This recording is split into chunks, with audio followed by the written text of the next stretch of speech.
World of Warcraft Beyond the Dark Portal by Aaron Rosenberg and Kristen Golden. Prologue. Throw down! Shut up! Throw down, damn you! Fine! Garter growled, half raising his powerful shoulder muscles bunching, one arm whipped forward and down, fists extending in a blur, and his fingers opened, the small bone cubes spilling from them to clatter upon the ground. Ha! Brodog laughed, tusks jutting up as his lips pulled back in a grin. Only one! Damn! Garter sank back down onto his stone, sulking as he watched Brodog again gather the cubes and shake them vigorously. He didn't know why he kept throwing against Brodog. The other orc practically always won. It was almost unnatural. Unnatural. A word that had nearly stopped having any meaning for Gardar. He glanced up at the stark red sky that filled the horizon. The sun, a burning globe of the same shade. The world had not always been thus. Gardar was old enough to remember blue skies, a warm yellow sun, thick green fields and valleys. He swum in deep, cool lakes and rivers, blissfully ignorant of how the precious thing water could one day become. One of the most basic needs of life, uncontaminated water, was now bought in casks and stagnantly parceled out. Rising, Gratar kicked idly at the ground before him, watching the red dusk puff upwards, parching his mouth, and he reached for the water skin and drank sparingly. The dust covered his skin, dulling the green hue, lightening his black hair, red everywhere as if the world had been drenched in blood. Unnatural. But the most unnatural thing of all was the reason he and Brodog were stationed here. Whirling around the dust-clogged day with idle games of chance. Gradar looked past Brodog at the towering archway just beyond them and the shimmering curtain of energy that filled it, the dark portal. Gratar knew the strange mystic doorway led to another world, though he had not passed through it himself. None of his clan had. They had watched as proud horde warriors had entered the portal and won glory over the humans and their allies. Since then, a few orcs had returned to report the horde's progress, but lately there had been nothing. No word, no scouts, nothing. Gratar frowned, ignoring the clattering sound of Brodog's tossing the bones. Something about the portal seemed different. Gratar stepped closer to the towering gateway, the hairs along his arms and chest tingling as he approached. Gratar, it's your turn! What are you doing? Gratar ignored Brodog. Squinting, he stared at the rippling veil of energy. What was going on beyond it, on the strange other world?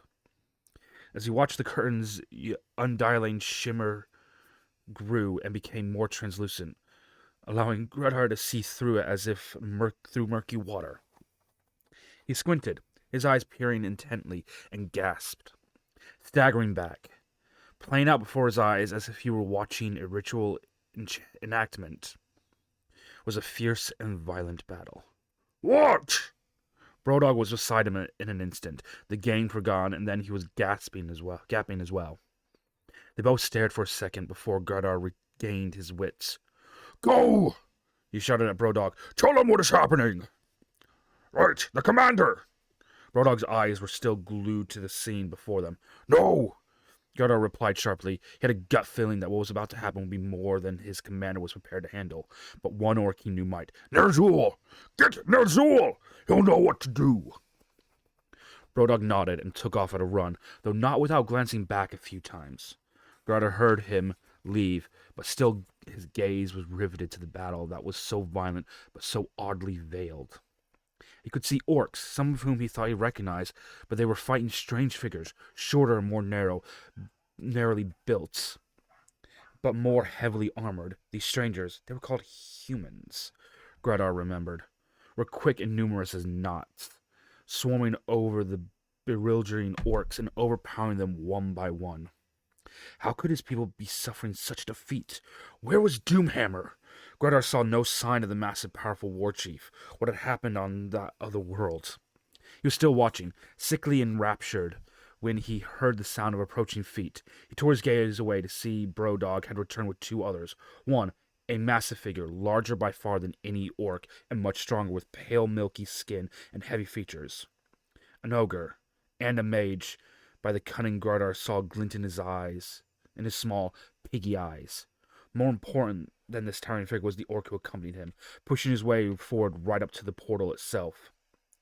Though his hair was gray and his face heavily lined, Ner'zhul, chieftain of the Shadow Moon clan, and once the most skilled shaman the orcs had ever known, was still powerfully built, and his brown eyes were sharp as ever.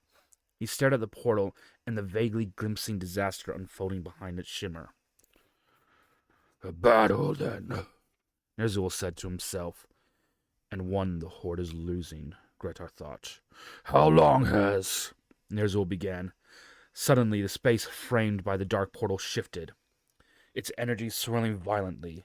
A hand thrust from the current as if it were rising from the water, gleams of light and shadow cling to the green skin as it breached the barrier. A head followed, then a torso, and then the orc was through, his war axe still in his hand, but his eyes were wild as he stumbled, then caught himself racing past Ner'zhul and the others without even looking. Behind him came another orc, then another and another and another, until there was a flood of them, all racing to pass through the portal as fast as their feet would carry them. And not just orcs. Gredar saw several ogres emerge, and a group of smaller, slighter figures with heavy hood cloaks bridging the gap as well. One warrior caught Gradar's attention. Too tall and bulky to be a full orc, his features brutish enough to have some ogre blood in him. This one did not run with the air of panic the others did, but with purpose, as if he was running to something rather than from it. At his heels lopped a massive jet-black wolf. An orc shoved past his warrior as they stepped from the portal, snarling at the obstruction. "Out of the way, half-breed!" The orc snapped, but the warrior merely shook his head, refusing to be baited at such a time. The wolf, however, snarled at the orc before the warrior silenced it with a sharp hand gesture. The wolf fell silent, utterly obedient, and the warrior dropped a huge hand on the black wolf's head in affection. "What's happened here?" Ner'zhul demanded loudly. "You!" The shaman pointed towards one of the unfamiliar creatures. "What manner of orc are you? Why cover your face so? Come here!" The figure paused, then suddenly shrugged and stepped closer to Ner'zhul.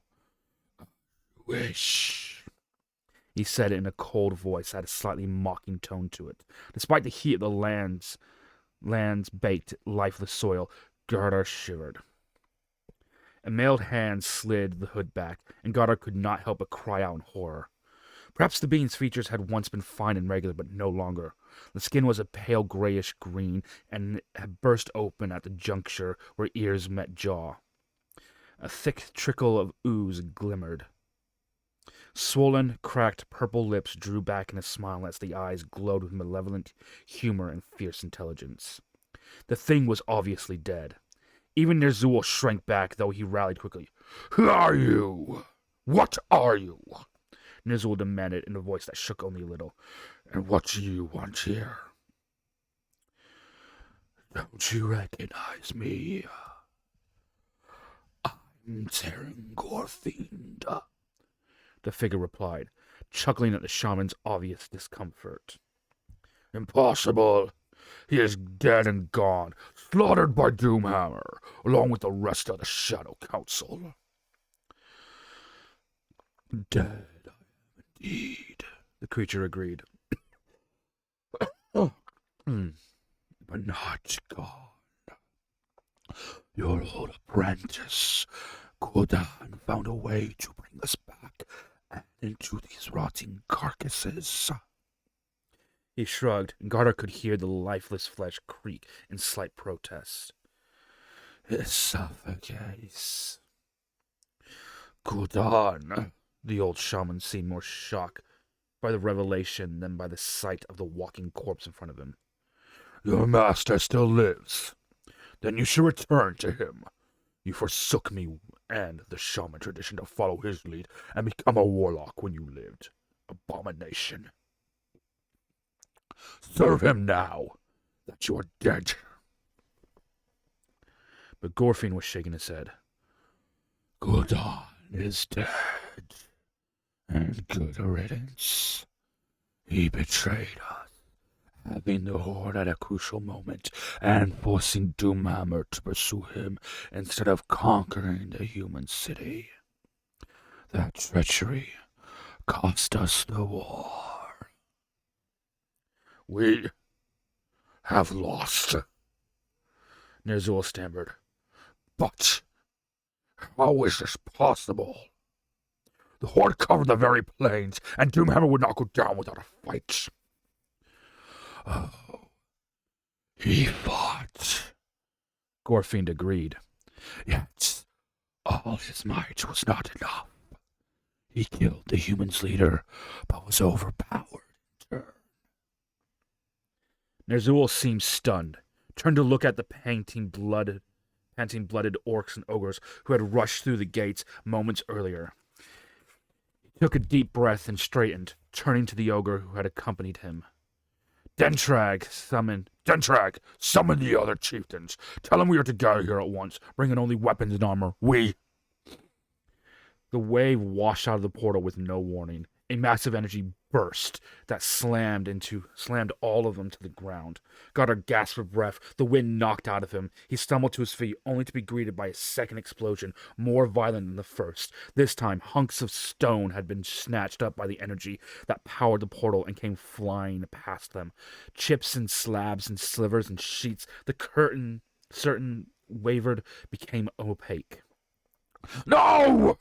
Ner'zhul raced towards the portal. He was still several feet away when the shimmering curtain of light flickered, contracted, froze, and then exploded. Stones and dust erupted from the archway. Ner'zhul was tossed into the air like an old bone and struck the earth hard.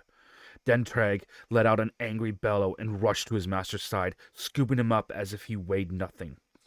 The old shaman lay limp, head lopping, eyes shut, a trickle of blood along the right side. For a wild moment, energy screamed and shrieked about them all, howling like angry spirits. Then, as abruptly as had come the lights vanished. The curtain disappeared utterly, leaving only an empty stone portal behind. The dark portal had been severed. Gregor stared at the stone archway and at all the Horde warriors who had escaped back through one last time. Then he glanced over at Dentrag and the elderly shaman cradled in the ogre's surprisingly gentle grasps. In the name of the ancestors, what would they do now? Chapter 1.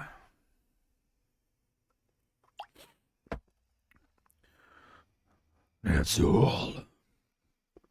Gorfind and Gaz Soulripper strode into the village as if they owned it. Booted feet moving swiftly over hard-packed dirt. Curious villagers poked their heads out of the doors and windows of their simple huts, only to shrink back inside as the interlopers fixed them with baneful stare from unnaturally glowing eyes. Ner'zhul, Gorfind called again in that voice that was both cold and commanding. I would speak with you. Don't know who you are, a voice growled behind him. And don't much care. You're trespassing on Shadow Moon territory. Leave or die.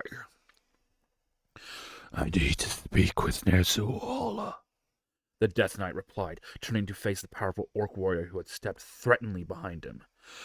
Tell him Terran Gorfind is here. The orc looked unsettled at the name.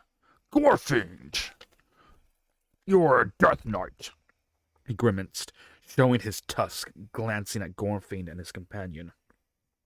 Then obviously mustered his courage. You don't look so dangerous.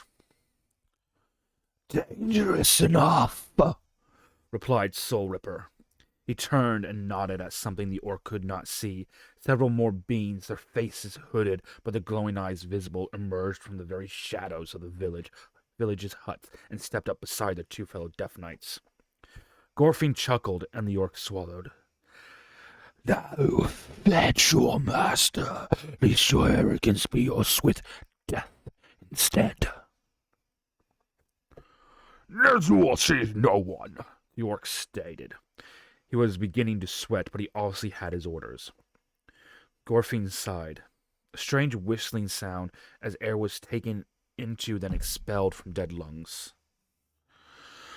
"Swift death, then," he said. Before the orc could even form a reply, Gorfine extended a mailed hand and muttered something. The warrior gasped, doubling over and then dropping to his knees. Gorfin tightened his fist, and blood suddenly burst from the hapless orc's nose, eyes, and mouth. Gorfin had already turned away by this point, having lost interest in tormenting the annoyance.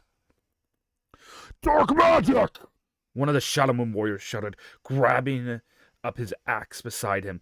"Kill the warlocks before they can affect anyone else!" He was bellowed, and his fellows responded by readying themselves as well.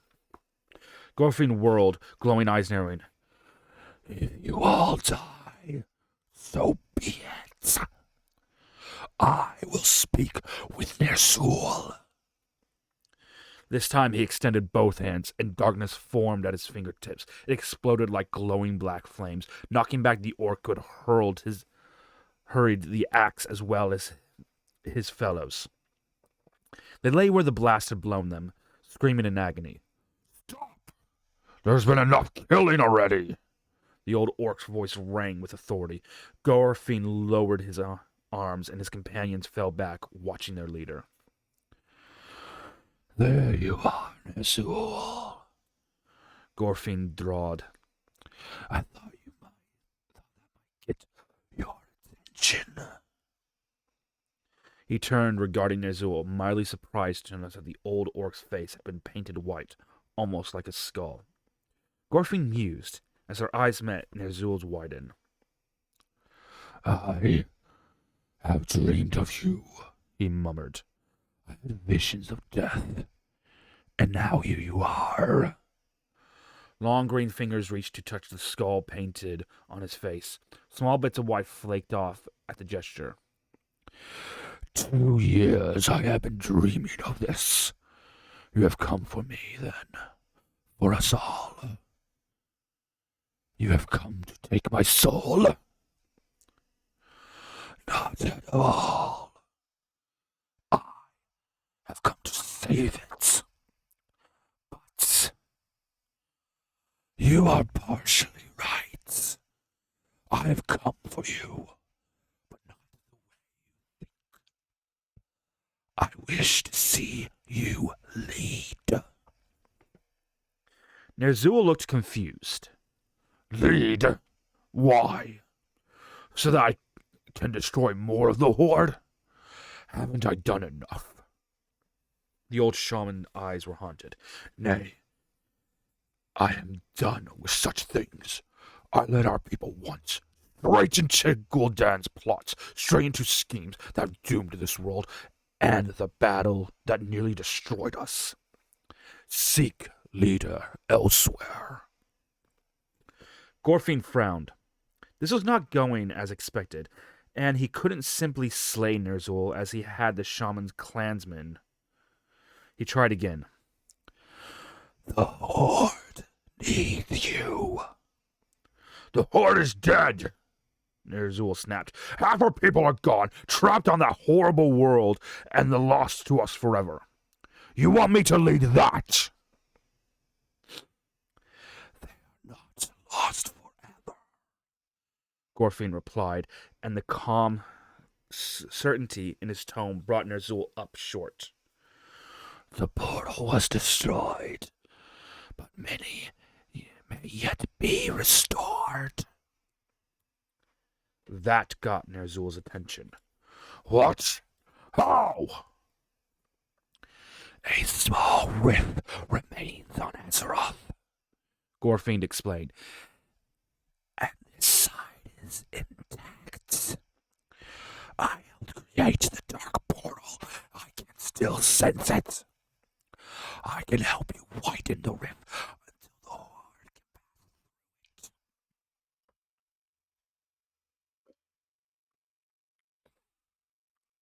The shaman seemed to consider this for an instant, then shook his head, folding in on himself almost visibly. What good would that do us?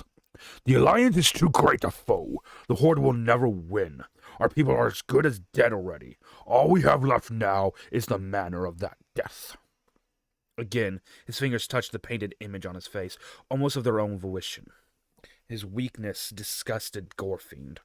It was hard to believe that this wreck obsessed with death, his own and that of others, had once been so revered and unfortunately still so necessary.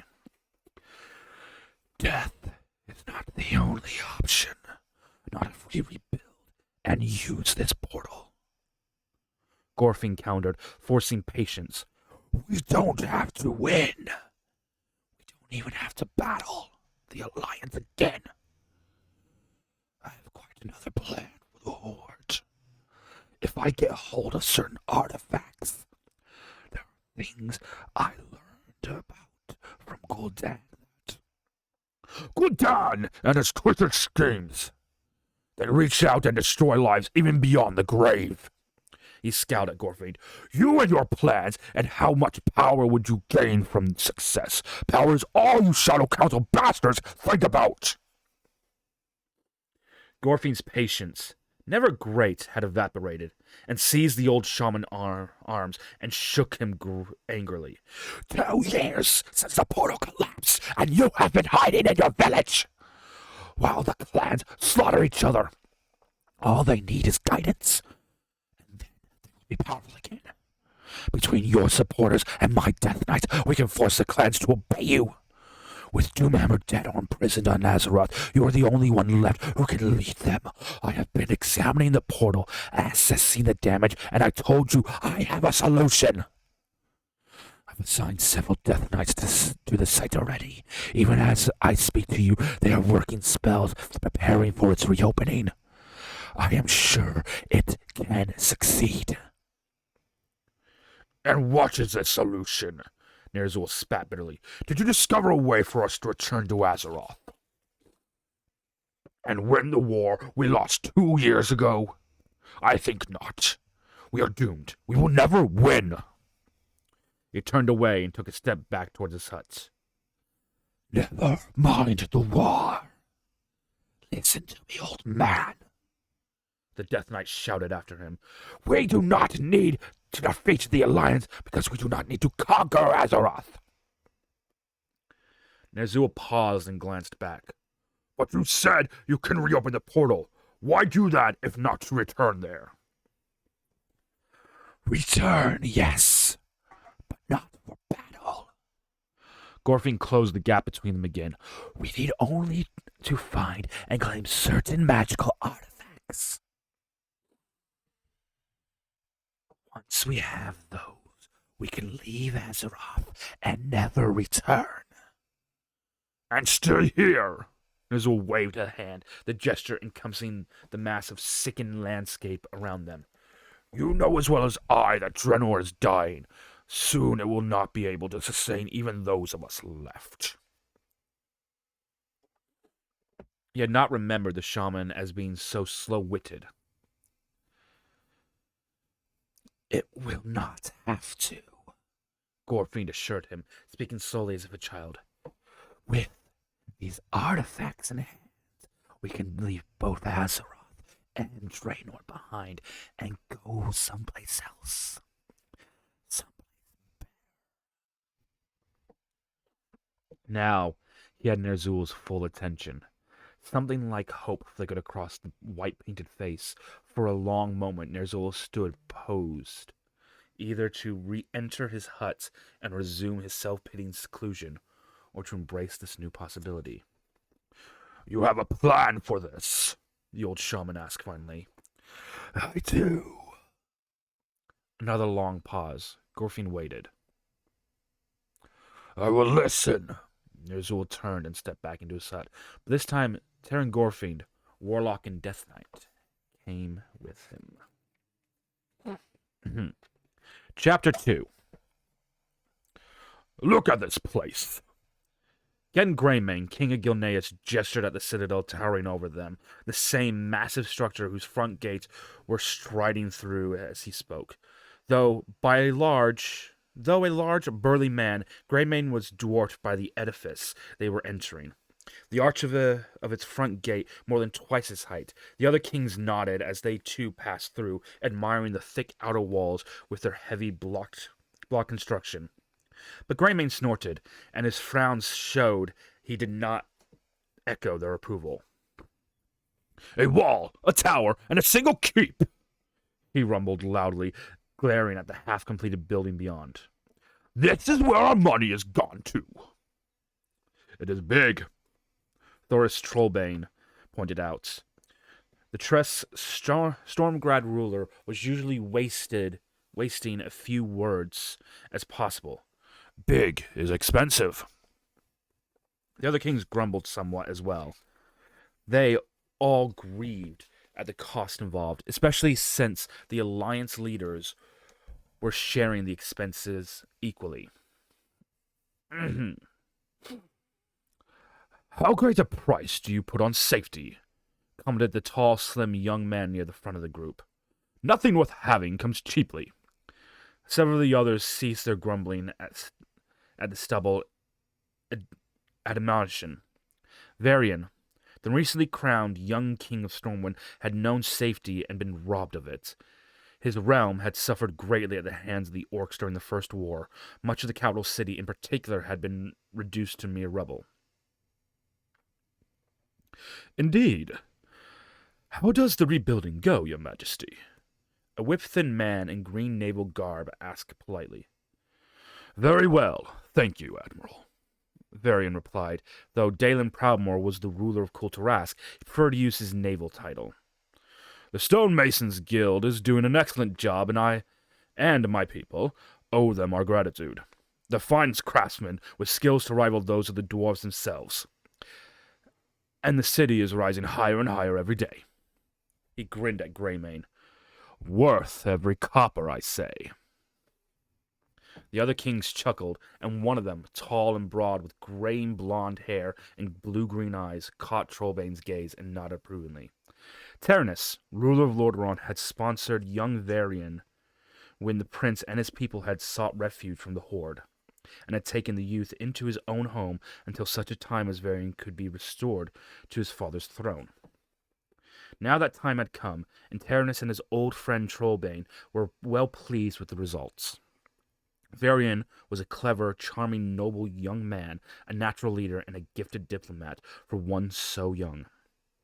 Ternus had grown to think of him almost as a son, and he now took nearly a father's pride and admiration of the way the youth had controlled the conversation and distracted the other rulers from their previous complaints.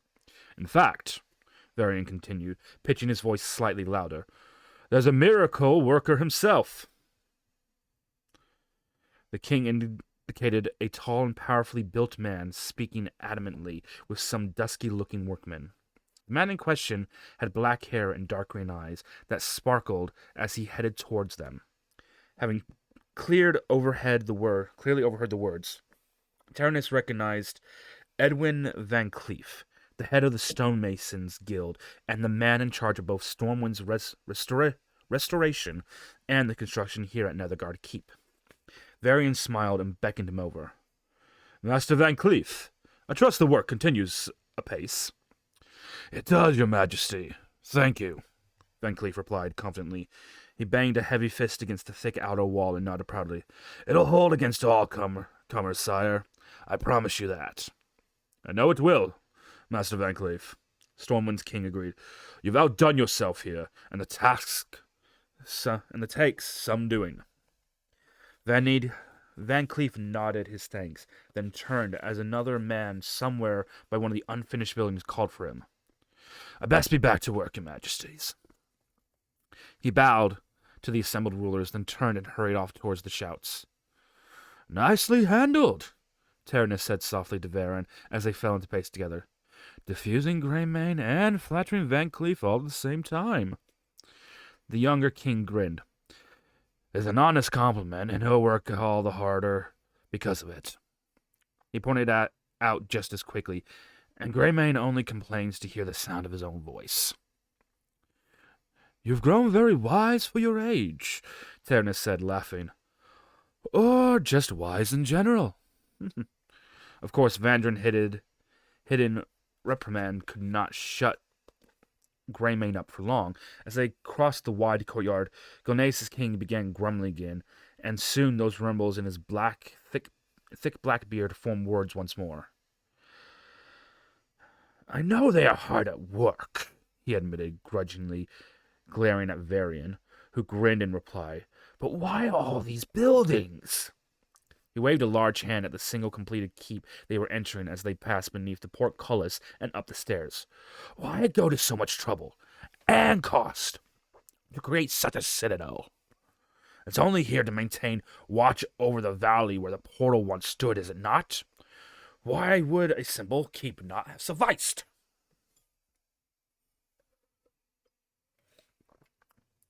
Khadgar, Archmage of Darlaron, exchanged tired but still slightly amused glances with his fellow wizard as Greymane's strong voice carried to them even before they entered the large meeting room.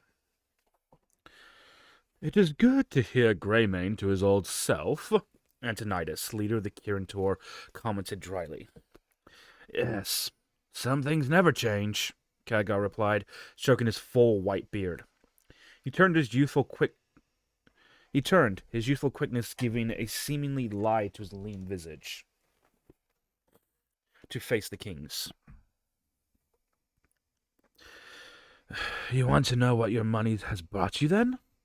he said to the newcomers, nodding a brief greeting to them, but otherwise treating them as equals, for such they were, as Khadgar, a member of the Kirintor, was a ruler in his own right. "Well, I'll tell you, and you can thank me. Netherguard Keep is large, yes, and it has to be. Quite a few people will be living here. The Magi we brought here from Darlaron, as well as the soldiers who will wait for more mundane threats. The valley below us was once the site of the Dark Portal, the Horde's entrance into our world. If they ever return, we'll be ready." "That explains the warriors," Proudmoore agreed. "But why these Magi you spoke of? Surely a single mage would be enough to monitor the situation and alert you of any dangers." "If that were all that were required, yes," Khadgar agreed, pacing the room. His strides were that of a young man he truly was. Khadgar was only a handful of years older than Varian, but he had been aged prematurely by the magic of Medivh just before the Magus's death. "But Netherguard is quickly becoming more than just a watchpost. You can't possibly have missed the reason for our concern as you rode up. Something drained the life from Draenor, from the very land itself. When the Dark Portal was opened, that lifelessness touched our world as well, killing the land around it and spreading outwards. When we destroyed the portal, we thought the land would heal itself. It did not. In fact, the taint continues to spread." The kings frowned and looked to one another. This was news to them all. "We began to study the situation and discovered that even with the portal gone, a small dimensional rift remains." That brought gasps from the assembled rulers. "Did you find any way to stop the taint from spreading?" Proudmoore asked. "We did, though it took several of us working together to do so." A frown creased his lined face. "Unfortunately, we were unable to restore the land that had been damaged. This area was once the Black Morass. We managed to protect the northern half and keep it in its former state. There are rumors that some orcs are still hiding out there, but we've not seen anything concrete. But the southern half, for whatever reason, we could not breathe life back into it." He shook his head. "Someone took to calling it the Blasted Lands, and now the name has stuck. I doubt this land will ever be able to support life again." Still, you stopped the taint and saved the rest of the world's soil," Varian pointed out. "That is incredible. Enough, given how rapidly the effect spread." Khadgar inclined his head, acknowledging the praise. "We have done more than that I dared hope," he admitted, "though less than I might have liked. But a full contingent of Magi must remain here at all times to watch the area and make sure we lose no more of Azeroth to the strange taint. The Magi also monitor the rift itself at the same time, and that, good majesties, Is why Nethergard has to be so large, and it's costing so much.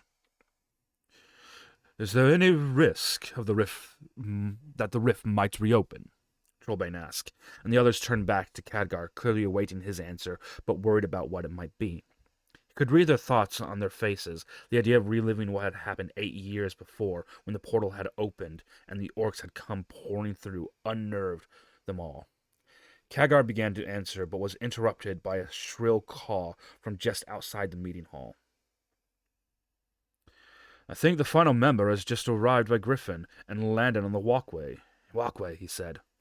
The woman who entered the meeting room a few moments later was tall and almost unspeakably lovely. Worn-looking green and brown leather clung to her slim form as she strode towards them. Her golden hair was tasseled, and she brushed it absently back from long pointed ears. Exquisite and delicate she might seem, but everyone present knew well that Illyria Windrunner was formidable ranger, scout, and fighter, and wilderness expert. Many of those present had fought in battle beside her, and owed their lives to her sharp eyes, quick reaction, and strong nerves.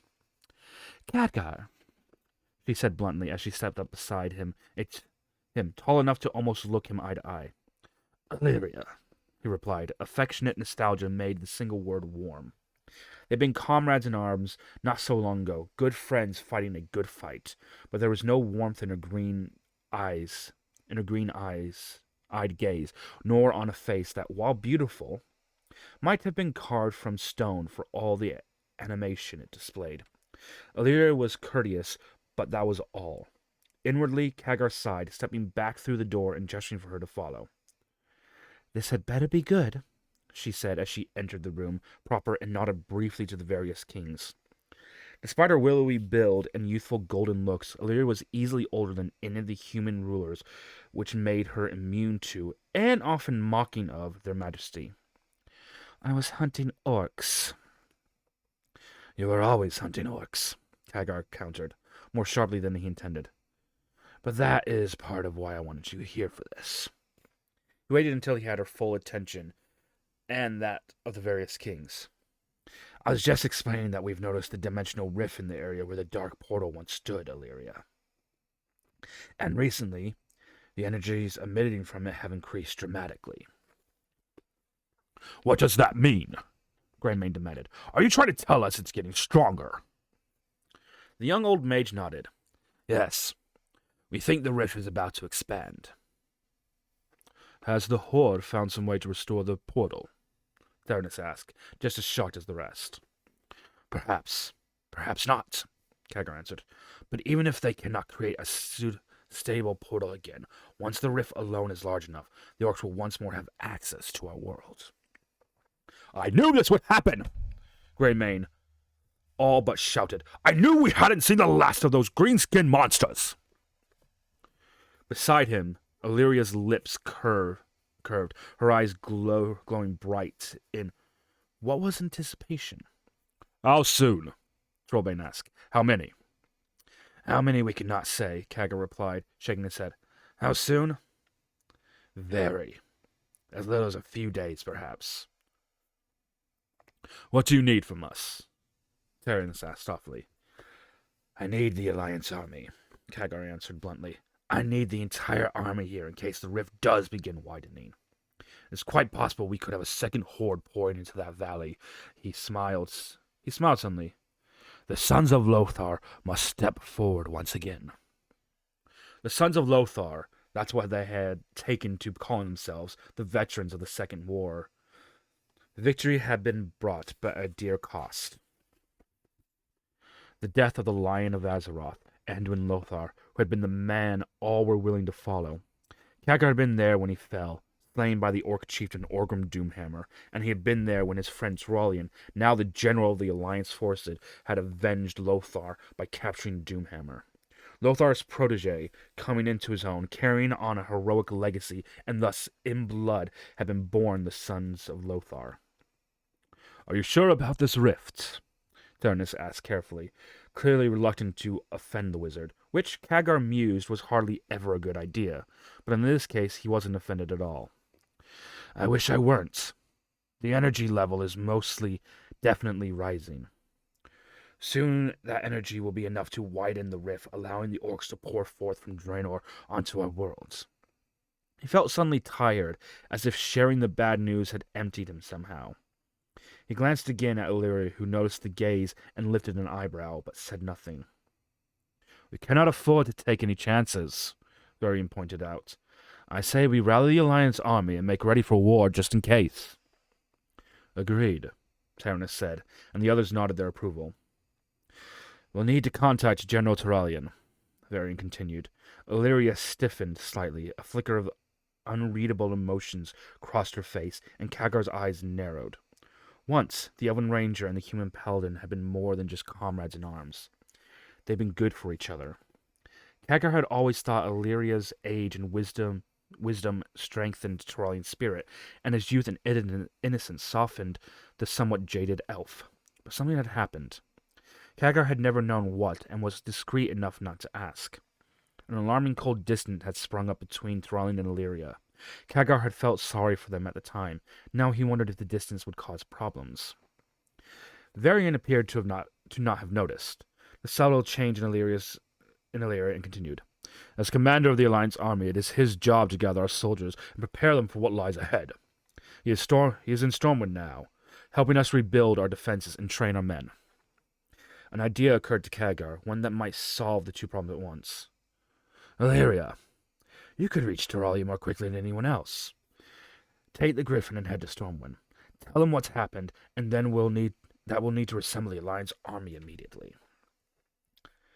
The Elven Ranger glared at Kagar, her green eyes flashing fire. "Surely another could accomplish the task as easily," she stated, her tone sharp. But Kagar shook his head. "The Wildhammers know and trust you," he answered. "And these fellows have their own arrangements to make." He sighed. "Please, Illyria, for all our sakes, find him, tell him, and bring him here. Maybe you two can settle your differences, or at least decide to work together here," he thought. Illyria's glare hardened into an impeccable, expressionless mask. "I will do what you have requested," she said, almost formally, without another word. She turned and stalked back across the hall and out of the front doors. "Kagar is right," Taranis said, as they watched her walk away. "We'll each need to rally our troops and gather supplies, and right away." The other kings nodded.